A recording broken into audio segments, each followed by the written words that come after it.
Mr. President, with respect, I think it's disrespectful for you to come into the Oval Office and try to litigate this in front of the American media. Right now, you guys are going around and forcing conscripts to the front lines because you have manpower problems. You should be thanking the President for trying to bring an end to this conflict. Have you ever been to Ukraine that you say what problems we have?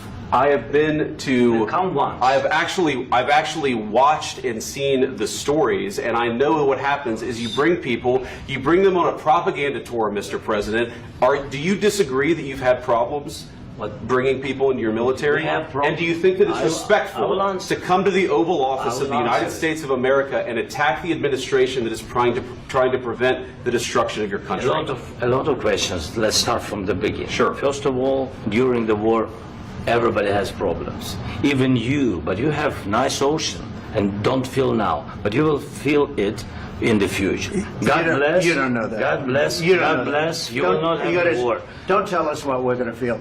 We're trying to solve a problem. Don't tell us what we're going to feel. I'm not telling you. Because I'm you're in no answering position on to this question. dictate that. That's exactly what you're doing. You're in no position to dictate what we're going to feel. We're going to feel very good. You will feel influence. We're going to feel very good and very strong. You will feel influence. You're right now not in a very good position. You've allowed yourself to be in a very bad position, and he happens to be right about it. From the very beginning of the war. You're not in a good position. You don't have the cards right now. With us, you start having not cards. Playing cards. Right now, you don't. You're playing cards. You're playing cards. Serious. You're gambling with the lives of war. millions of people. You're gambling with World War III. You're gambling with World War III. And what you're doing is very disrespectful to the country, this country, that's back to you, far more than a lot of people said they should have. Have you said thank you once? This entire meeting? No, in this entire meeting, have you said thank you? You went to Pennsylvania and campaigned for the opposition in October. Offer some words of appreciation for the United States of America and the President who's trying to save your country. Please, you think that if you will speak very loudly about the war, you can... He's not speaking loudly. He's not speaking loudly. Your country's in big trouble. Can I Wait a answer? minute. No, you've done a lot of talking. Your country is in big trouble. I know. You're not winning. You're not winning this. You have a damn good chance of coming out okay because of us. Mr. President, we are staying in our country, staying strong from the very beginning of the war. We've been alone, and we are thankful. I said thanks you haven't in been this alone. cabinet. You haven't been alone. In this cabinet. We gave you, through this stupid president, $350 billion.